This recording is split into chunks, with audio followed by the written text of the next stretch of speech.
Just outside of Hoodsport is the beautiful Sund Rock Beach Resort. I'm with Cindy Sund. How are you doing? I'm doing great. Thanks for having me out here. Of course. This is a beautiful place. It is. It's been in your family for, well, longer than Washington has been a state, right? That's correct. About 11 months prior to statehood, Washington State. How did the family get here?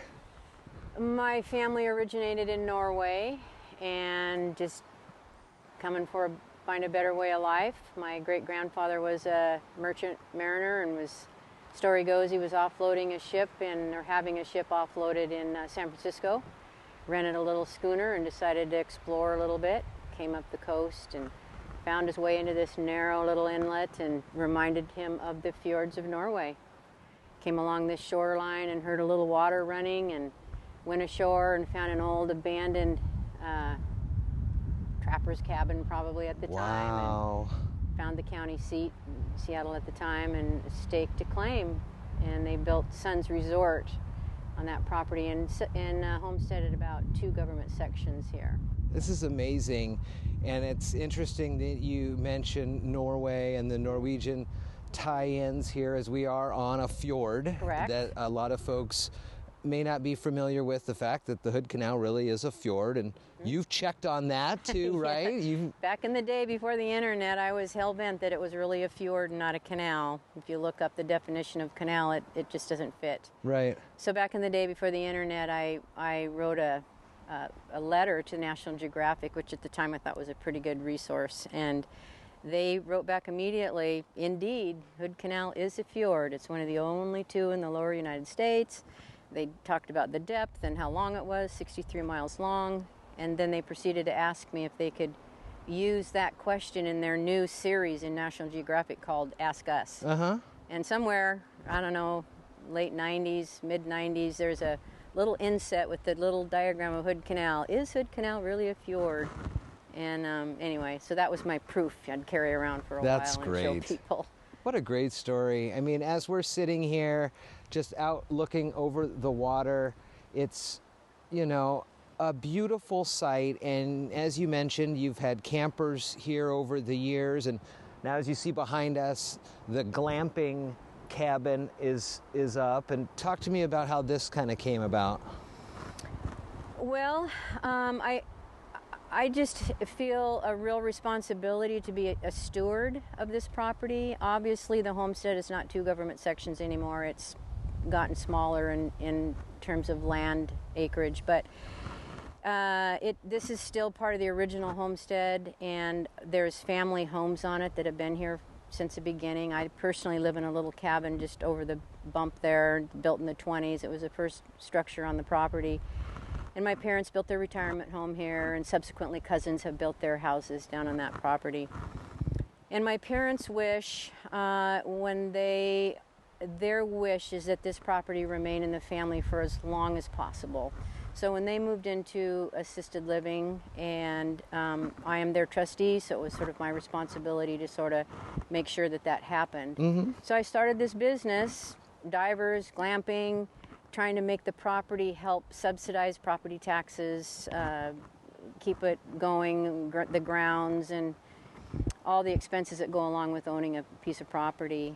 And then if need be, kind of help with my parents' assisted living. So it's working out really well so far. I mean, it is a beautiful piece of property. I love being able to maintain it for family, as well as we've really developed a kind of clientele that comes to the glamping and comes to the diving that respect the property. They don't hunt and spearfish anymore. It's all an underwater preserve, so there's organisms down there that are unique and special. GPOs, giant Pacific octopus, is a big draw.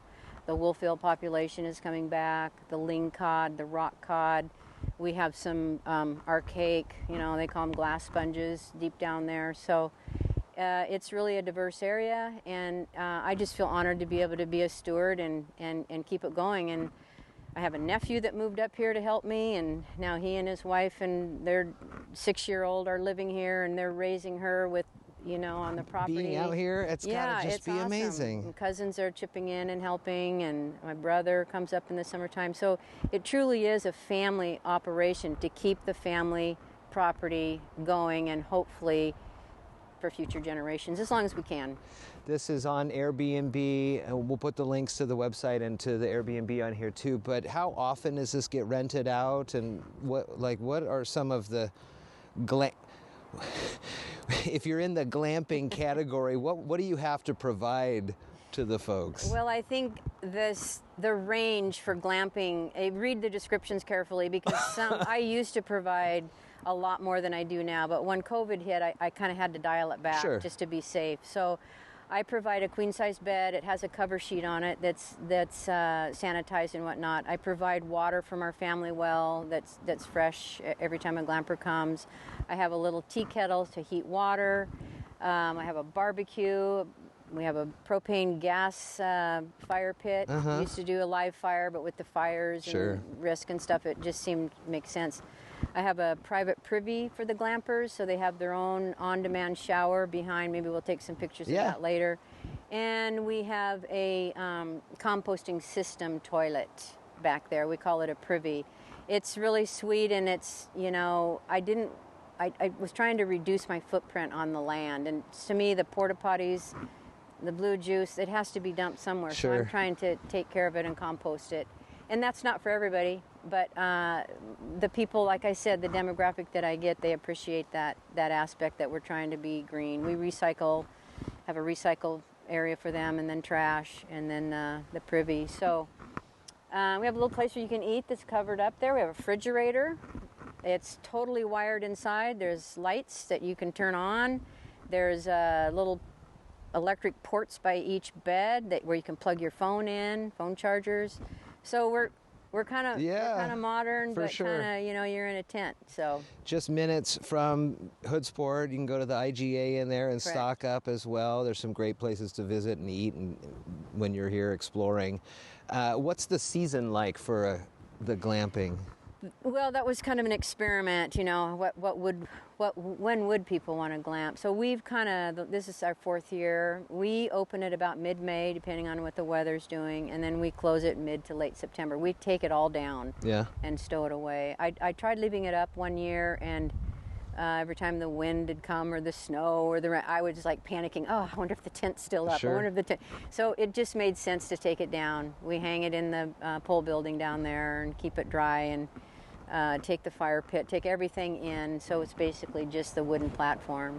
And you were telling me that the diver and the diving operation, that can go year-round because of the different conditions that show up in the different seasons. Absolutely. The diving aspect is actually, we're busier in the winter than we are in the summer.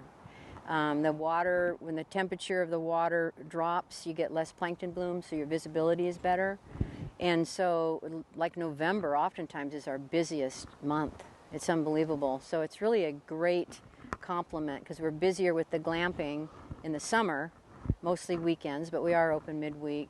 But the diving is year-round.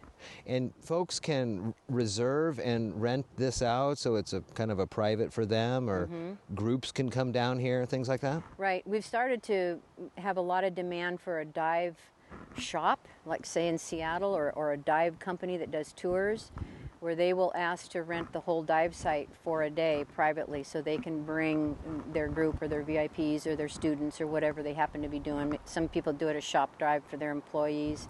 So we will have you have a private opportunity to rent that for the day, and we have a lot of takers on that. They can rent it. They just can email me, or they can go on the website and email me through there, sundrock.com. Or you can also make an individual reservation. Go under the reservations tab, and you pick your day and your time, and you prepay. And that came about because of COVID too. We were trying to keep the gathering, of registration and all that, to kind of stagger it. And it's worked out so well. The divers appreciate it because they know they have a time slot. They know they have a parking spot. They know they can plan their day rather than, they get here and there's too many cars, too many divers, and they don't want to deal with it. So it's really worked out well, and we're going to hang on to that reservation system. Where's the furthest that anyone has come from to dive, and the furthest that anyone has come to stay here? The furthest for the glampers, I've had them from New York last summer. I had some folks come from New York, and they read the description. They needed to bring their own bedding, etc. And they emailed me and said, "Hey, we're flying in. Do you think?" And so I provided the sheets and the blankets. You know, and the Sure. dishes. You know, I went ahead and provided it for them, and that was great. The diving, I don't really know. We get an awful lot from Oregon. We get an awful lot from the Seattle area, but I've also had some from the Midwest, and I was talking to some the other day, like, where do you dive in the Midwest? Yeah. You know, like, you know, oh, lakes and this and that and the other. But they were telling me that of all the dive places that they went, you know, we were offering amenities that they'd never seen before. So they were pretty impressed. Is it true that if the skill needed to dive here in the Puget Sound kind of gives you a leg up elsewhere around the world? I've heard that over the years. Yeah, I think you're right there, that we have tidal in and out, but we don't have the rushing tide, we don't have the crashing waves, we don't have the dangerous currents. So in that aspect, Hood Canal is a pretty benign, pretty safe area to dive, and I think that is definitely a draw, particularly for classes. Sure. We'll get a regular group from like Salem Scuba with their classes doing their open water, and I think it's because of that reason. There's interesting, cool stuff to see without the risk. Yeah.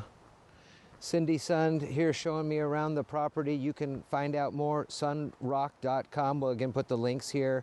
It's a whole experience, whether you want to go in and stay the night in the glamping tent, or you want to head out onto the water for some diving. It is all available here on just a beautiful piece of property. Thank you for having me out here. Thank you, Jeff. Thanks for being here.